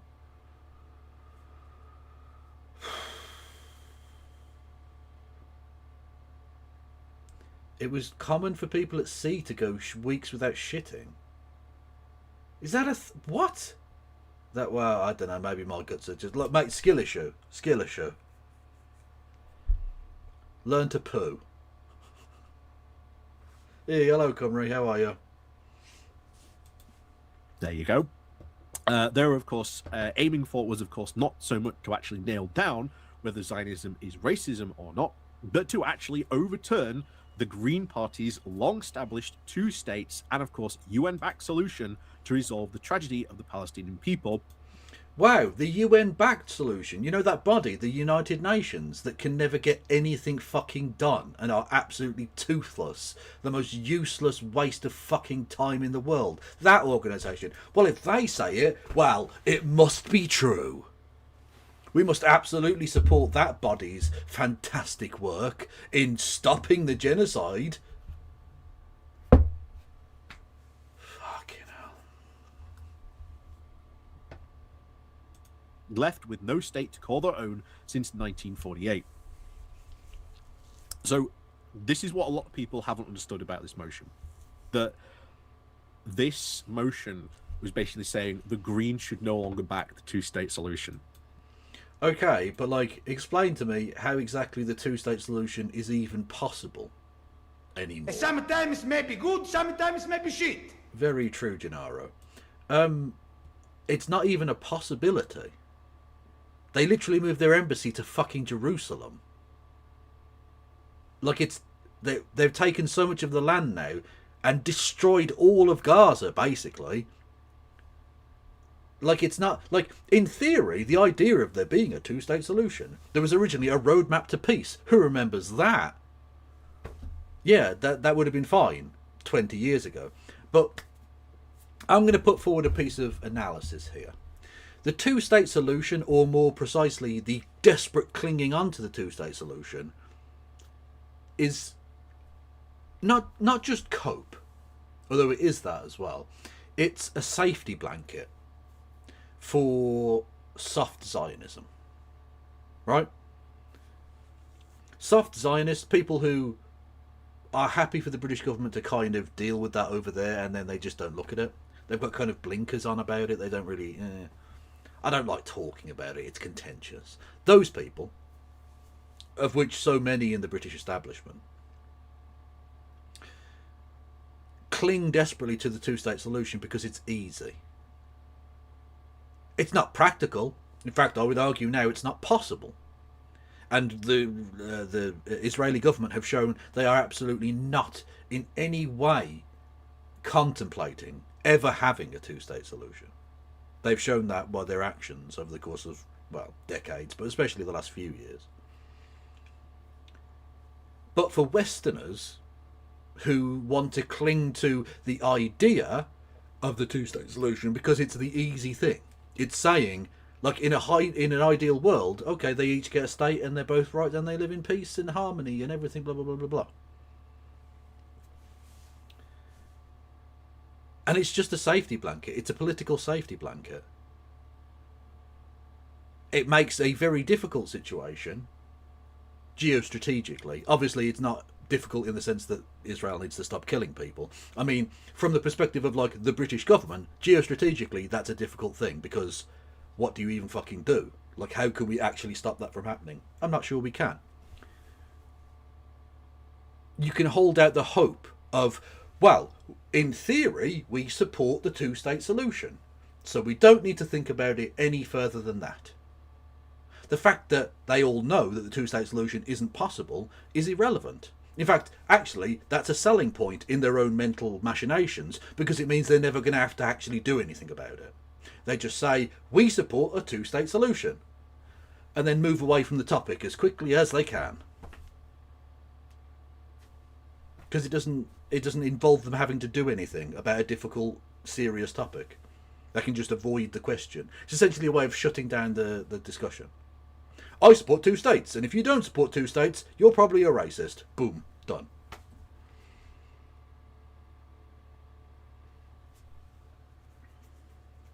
But of course, when you add in the practicalities of the real world around us, it's an abrogation of your duty to your fellow man. In this instance, Palestinians, but I mean, as we're seeing in places like Lebanon and Iran, it's an abrogation of your duty to them too. By allowing the Zionist entity to continue to act with absolute impunity in that region, nobody is safe. And of course, it's an abrogation of your duty to Jewish people too. Because Jewish people's lives are made less safe, their existence is less open, less free, because of the actions of the Israeli government and its impunity on the world stage. So just holding out the, well, we support two states, that's the end of the discussion, moves the conversation on to any other topic, because you don't want to confront the awful truth, which is that the British government have been engaging in that genocide too. Both under Conservative and Labour governments. They're both up to their fucking necks in the bloods of Palestinians. And Bola Hatman is fine with that, because he can just say, I'm pure, I support two states. No need to analyse it any further than that. Whilst paying money into a political party that is happy to do spy flights for Israel. You have taken your side, and history will remember that. which again, if you think about it, is crazy. And I've long criticized a lot of the Palestinians, well, not the Palestinians, but the Palestinian campaign that you've seen. Say Muslims. Just say Muslims. You know what? Use the P word. You know you want to.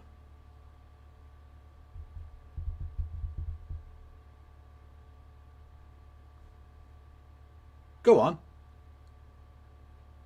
The people campaigning against the genocide have been inconvenient for my political party, so I'm going to shit on them. Very sensible, much adults in the room.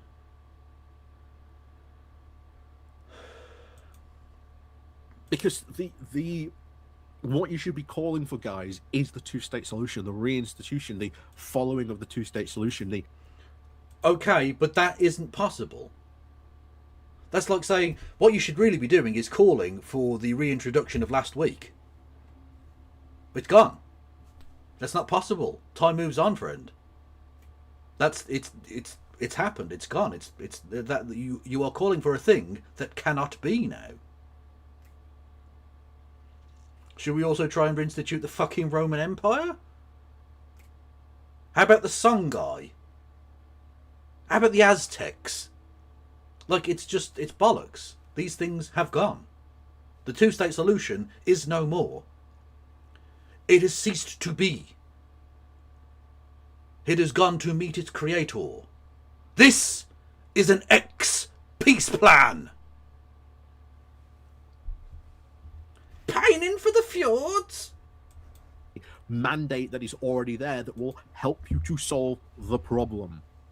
But that is not the case. And a lot of these people have now just said, well, actually, there should be no two-state solution. You just should throw that out. And no, not throw it out. It has been thrown out. The action is not to be done. The action has already happened by the hand of the Israeli government. It isn't there anymore. You're asking us to try and implement and call for a thing which cannot be done. We're not throwing it out. We are saying it has been thrown out. Benjamin Netanyahu and his fucking fellow travellers have thrown it out.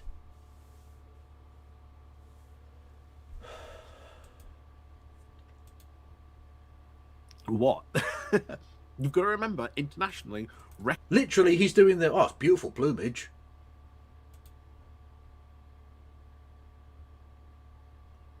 It's got beautiful plumage, the two-state solution. The plumage don't enter into it, old boy. Recognised by a lot of people who are like experts in this. They've all said that the two-state solution is the best solution. Why on earth do you want to get rid of the two-state solution? No, we're not getting rid of it. It has been gotten rid of. It has been murdered. It has been assassinated on the altar of Zionist madness. We are merely pointing out the corpse that you are trying to weekend at Bernie's into existence. For what? One state where all of the people can live. Because two states is now impossible, one state is going to have to be. What other plan is there? The two-state solution was never a sincere plan. I don't think it was ever a sincere plan from the Zionists, no, absolutely. But it was still, in theory, a workable solution. Yeah. It can happen. It's happened in other places where there have been civil wars and things. North Korea, South Korea. Not a great outcome in many respects, but, you know, they're technically at war, but they're not actually at war, right? Pyongyang is not being fucking shelled remorselessly, and neither is Seoul, and that's cool. It's better than when they were being fucking shelled. The Balkans. Again, not always a perfect outcome, but being one country wasn't working for them, so you have to separate off into your own little bits. Sometimes that's the only answer. So it was potentially workable, but you can't argue with religious extremism, because the idea of anything other than the maximalist Greater Israel end goal is unacceptable to Ben-Gvir or Netanyahu or, well, loads of people in Israel, unfortunately.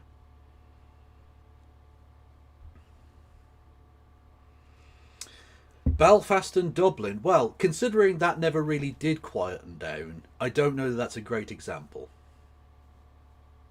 I mean, to be fair, it's quietened down since the peace process, I guess, but the fact that there are two states was the reason that that wasn't at peace. They took it from being one thing into two things, and that was actually a bad example.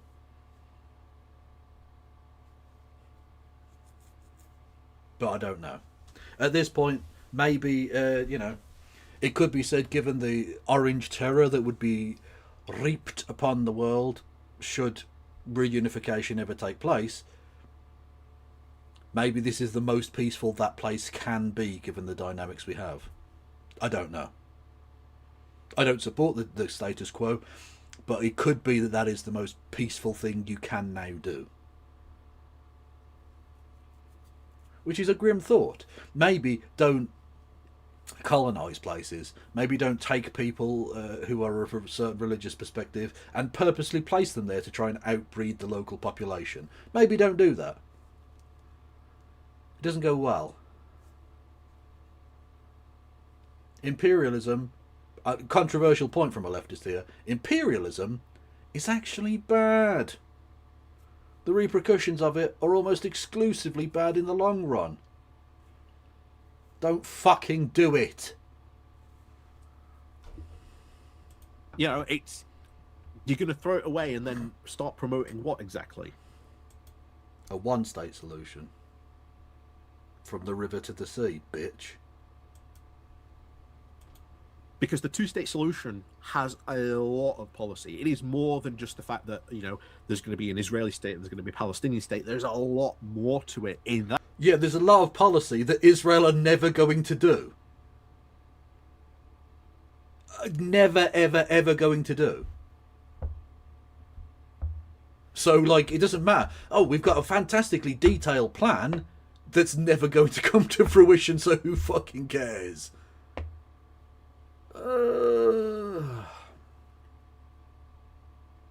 He is lib-brain to fuck, yeah. Absolutely. We've already got one orange terror. Yeah.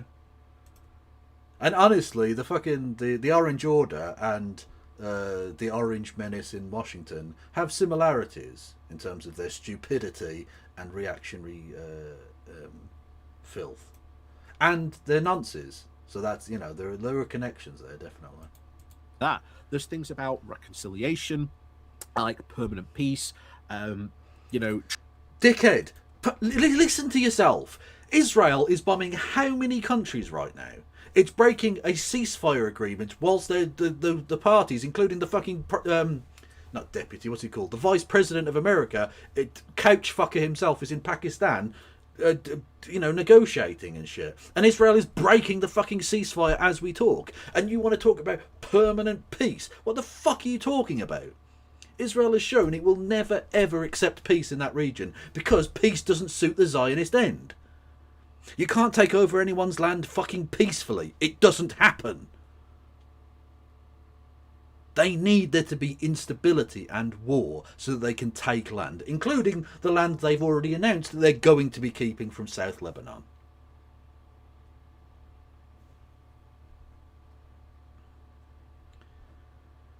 Trade, a whole raft of stuff in there that took years to develop and craft and build. And that's why so many people of these experts back this solution, because it is there. We need to get... Hang on. That's a belter. Unskilled labour is a capitalist myth. Unskilled labour, however, is very real. That's so true. Also,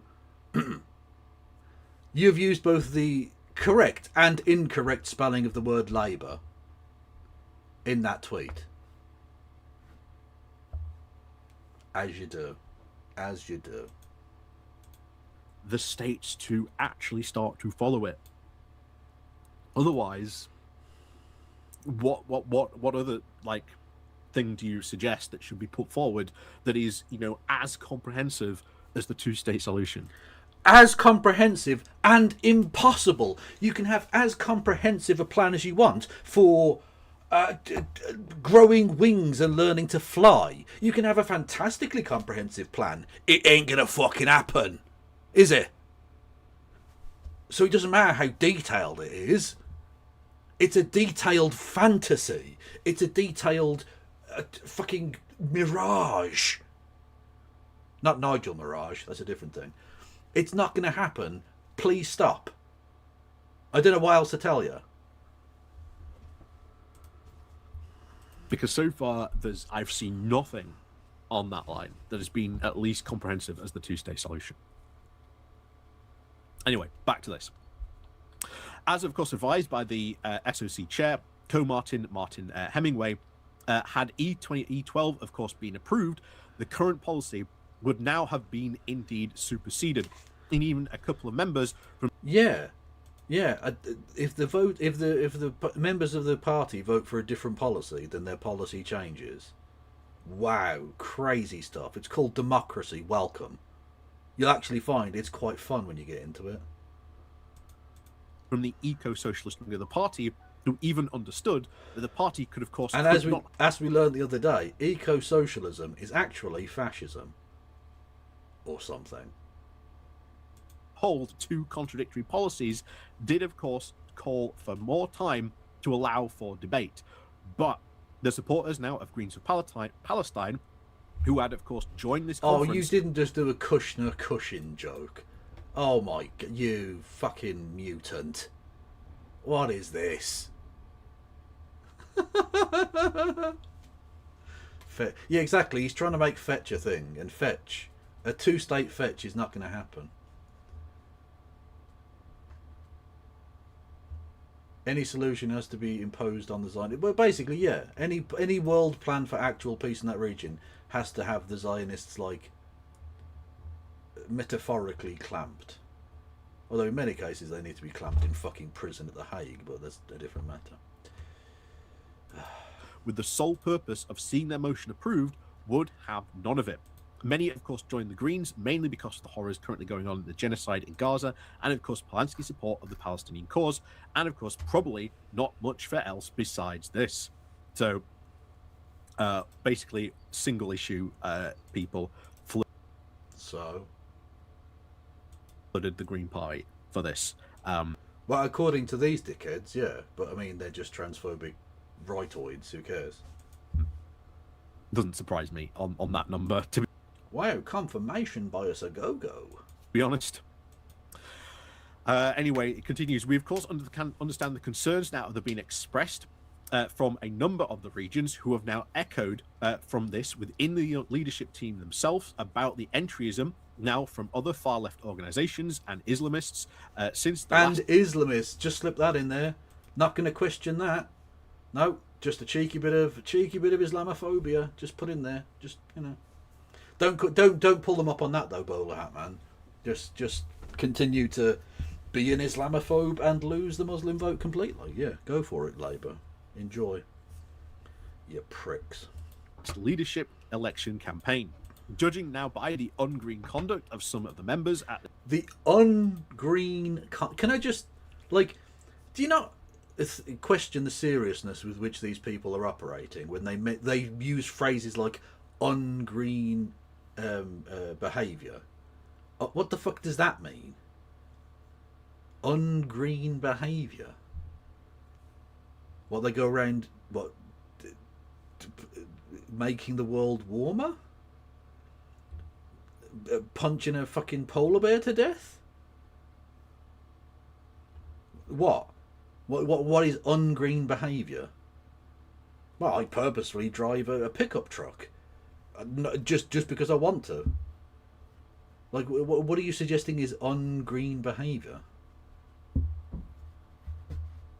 It's just a slur, basically, at that point. You're basically just saying people I don't like. True, Fogel, true, mate. This spring conference, such concerns may indeed be justified. Interesting that they used that term there, but I did say this is a bit of a weird blog, but again, it just goes to show you maybe there's a lot of interesting things going on in the Green Party that people just haven't. Hang on. So hang on. So the fact that you went to a shit source is actually further confirmation that you were right. Somehow.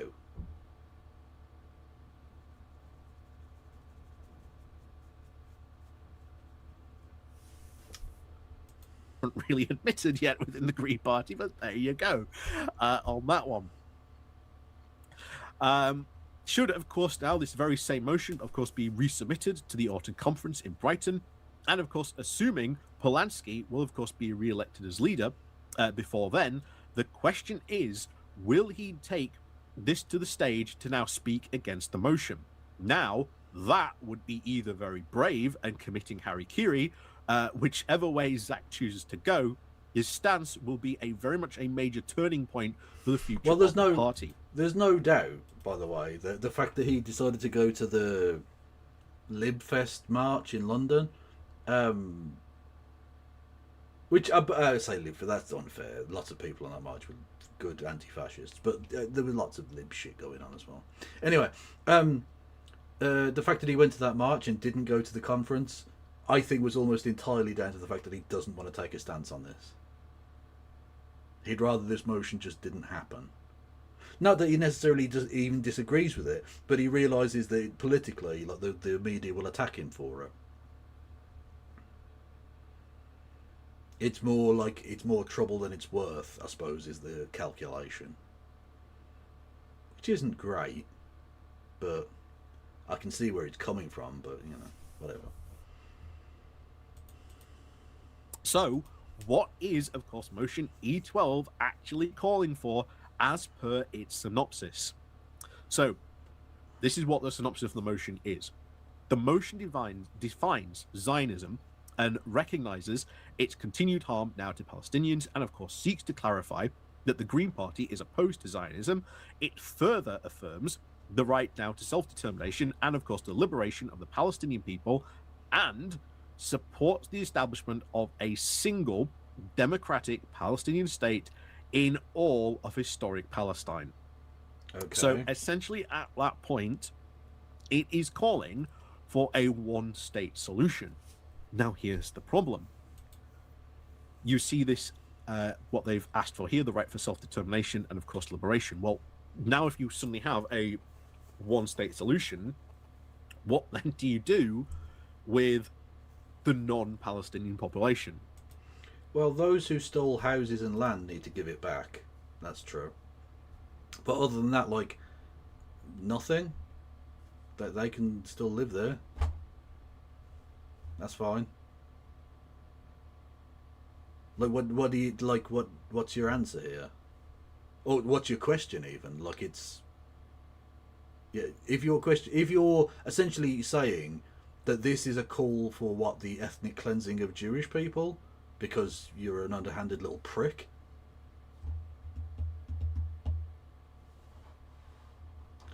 No, that is not what's being called for.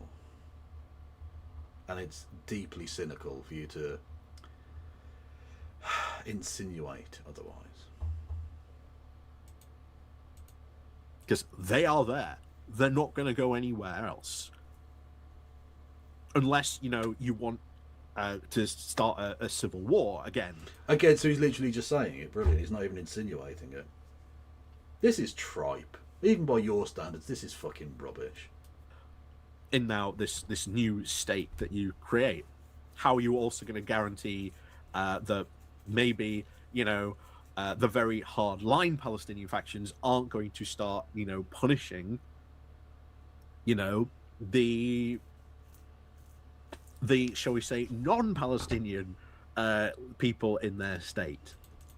There's a whole... Okay, like, you realise that the Palestinians aren't, like, fucking genocidal maniacs.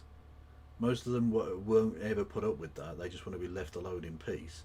And secondly, like, the army and police would deal with that. Like, how does anyone deal with terrorism in a society?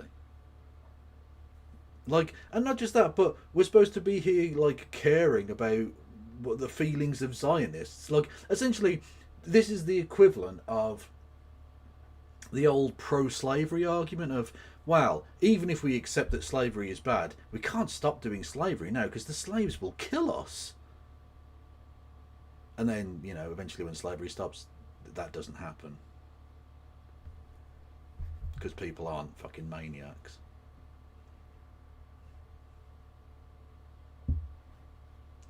Essentially, it's the old servile insurrection, antebellum South argument, but in a 21st century context, which is really, really, really gross. A whole raft of issues this brings up. This is why, and I will say this, I think the two-state solution is the best solution. It isn't any solution. It is not a solution. It's not even a good or bad solution. It's nothing. It is a lack of anything. Which is the point of why people like Keir Starmer and this dickhead like it. Because it means they're never ever going to have to act on anything. They can just say, oh, we support this nice thing. And then do nothing about it because the nice thing is impossible. It's a fantasy. It's a phantom. Because it has a whole raft of stuff behind it, backing it. And one of the big points is, of course, reconciliation. If you cannot get both... Oh, wow, there's no other way you could do reconciliation except the two-state solution? You know they did peace and reconciliation in South Africa after apartheid? Didn't need two states there. They did one country where everyone could live. There are still white people there. Some of them kill their girlfriends in the toilet. Many don't. Lots of them are racist. A tiny number of them aren't. There are like 4 not racist white South Africans. And God bless them. Sides to reconcile with each other, then you will just be met again and again with fighting and conflict. And I don't think a one-state solution is going to be solve that at all. I do not think so at all. I think that is why the two-state solution is, quite frankly, the best solution.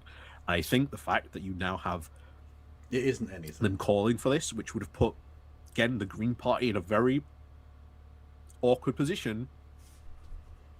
Not very awkward at all. Not very awkward in the slightest. Because you can just point out that the two-state solution is a bankrupt idea now. It doesn't work in practicality, so it's, you know. And then once you explain that, people will be like, okay. Even if they don't agree with you, it doesn't put you in a difficult position. Goes to show you why this whole idea of them having, you know, a democracy, or at least an internal democracy. Again, democracy is bad, everyone. So speaketh the Labour Party. Where you have 0.4 of the membership taking part. Oh, well, whereas what you should have is just the Labour Party, where Morgan McSweeney decides everything. Just one person decides all of the things for everybody. Which is much better, apparently.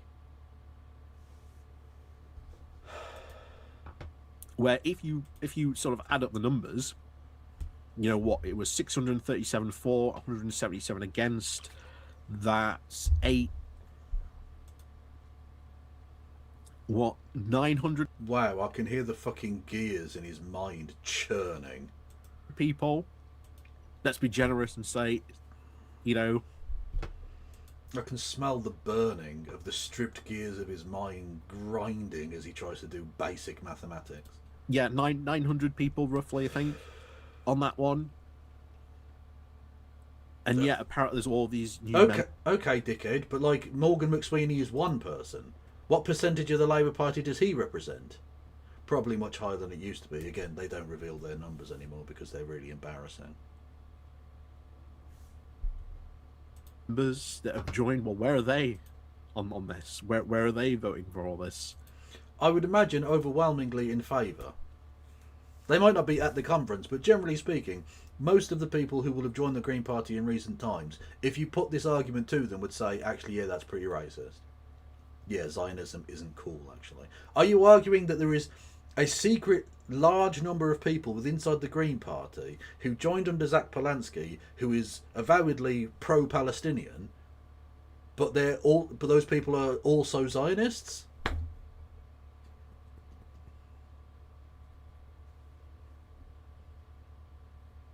Because that's an interesting take that bears no reality, no comparison to reality whatsoever.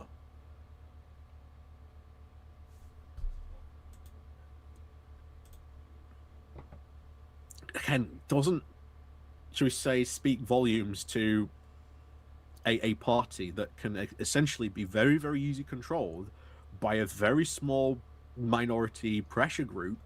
Motherfucker, Labour together are the government. Labour together, the McSweeney Yum Yum Alliance, are the government.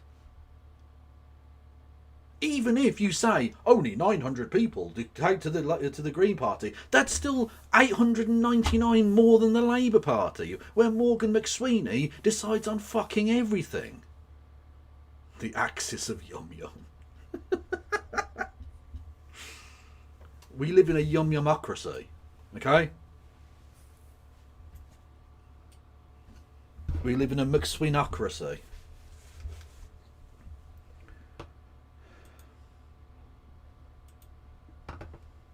That again could come in, let's say the Trots come back and say, right. The Trots, but everyone to the left of you is a Trot, apparently, right? Greens are going to be a completely anti-NATO alliance. We are anti. De-Yankification forever. We're going to demand that we leave NATO. We're going to demand that we stop supporting Ukraine. We're going to... Whoa! Time out, Home Slice. Why would they demand that? Who's demanding that? Who is calling for that? Marxist-Leninists might be calling for that, but who gives a fuck? There's like 6 of them. You know, all of these things that they, have done in the past. What happens if a group like that materializes and then pushes that through at a Green Party conference with just like 200-300 votes? I don't care. NATO isn't even going to exist anymore. Trump's already fucking like going to destroy NATO. Well, it'll probably still limp on even if America leave, right? But like, although to be honest, if America leave, it might not be so bad. Like, I'm not saying I would support it or anything. I'm just saying, like, without America being in NATO, it might be less shit. Yeah, I don't know. I have to wait and see how it works. And we will probably get to see how it works.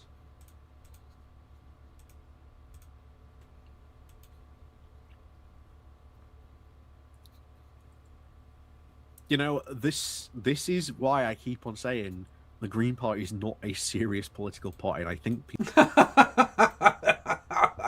You know what's really serious? Being the most corrupt and unpopular government in history. Yeah, doing that is way more fucking serious. You're so sensible. You're such adults in the room. Thank you. Why are you doing so badly in the polls when you're so serious? Why is it the Green Party have overtaken you in membership when you're so serious?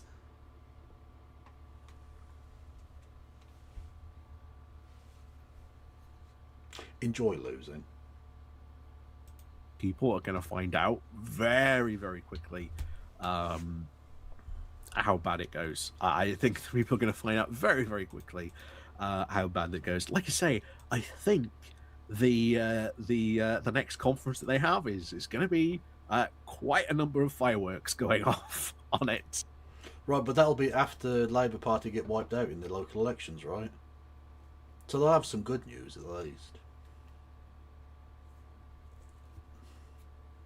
So, as always, let me know, of course, what you think about all this, and of course.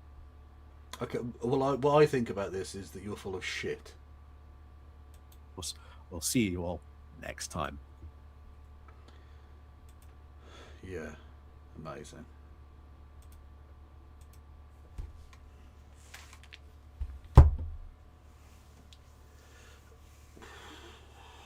Well, that was slop, but I did do some serious stuff at the start. Oh, my hair's getting big again. Look at that. Look at that. It's fucking beautiful. Oh, there's height to it now. That's what you want. You want the height, don't you? Look at that. Oof. Like Jordan Klepper. Anyway, yes. I can't wait for the Green Party to do really well in May, and for the Labour Party to get absolutely annihilated, because they'll have deserved it. But in both directions, the Green Party will have deserved to have the trust placed in them by the electorate, I think, given that they're the only party pushing any kind of progressive opposition to the Reform Party, or the only one that's actually doing anything, because apparently the fucking Jeremy Corbyn's party are they're only fucking standing like 40 people or something across the whole country. Like that party, your party's dead. It's so fucking dead. Jesus Christ. Yeah, and the Labour Party will have earned being absolutely eviscerated in the polling, because they've been fucking dreadful. And I can't wait for them, especially in Birmingham, to get fucked over, because literally I'm having to fight off giant rats in order to fucking do anything. Not literally, of course, but, you know, it's not going well here. The decade of renewal has been pretty bad. It's been pretty fucking awful, actually, you know. Anyway. I left your party last month. Well, that's fair enough, yeah. Apparently Corbyn's fucking stacked executive committee are going to purge the left or something tomorrow. They're having some meeting to get rid of swappies or whatever, I don't fucking know, but yeah. It's basically Corbyn's little fucking cumsuck now, which, what's the point, you know?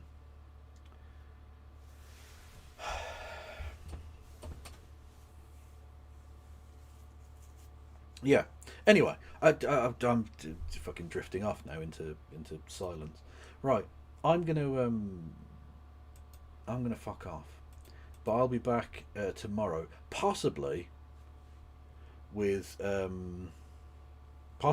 Justice, to do some Laura Kuenssberg, if Laura Kuenssberg is back, which I don't know if she is, because Parliament's back next week, isn't it, for after the Easter recess, and then they're off again because there's a fucking King's Speech in whenever it is, June or something, I don't know.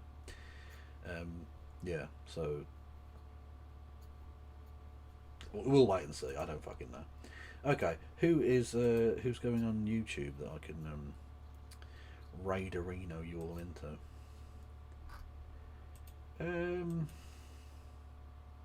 Oh, No Justice is going. Poggies. Okay, I'll send you over there. Enjoy. And who is going on Twitch? Because I presume she is not on Twitch.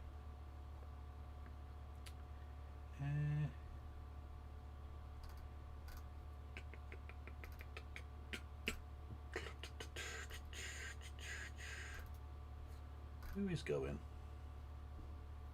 I don't know. Hang on, I'll have to just fucking check my thingamajig. 1 second.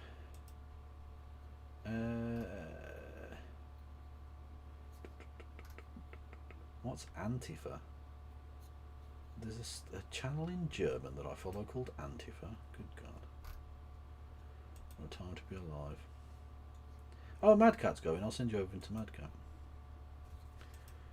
Go and say hello to a regular Scottish Marxist.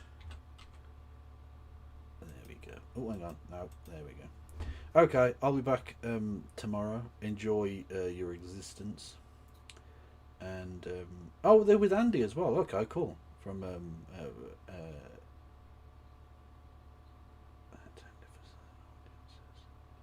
oh, hang on. Yeah, okay.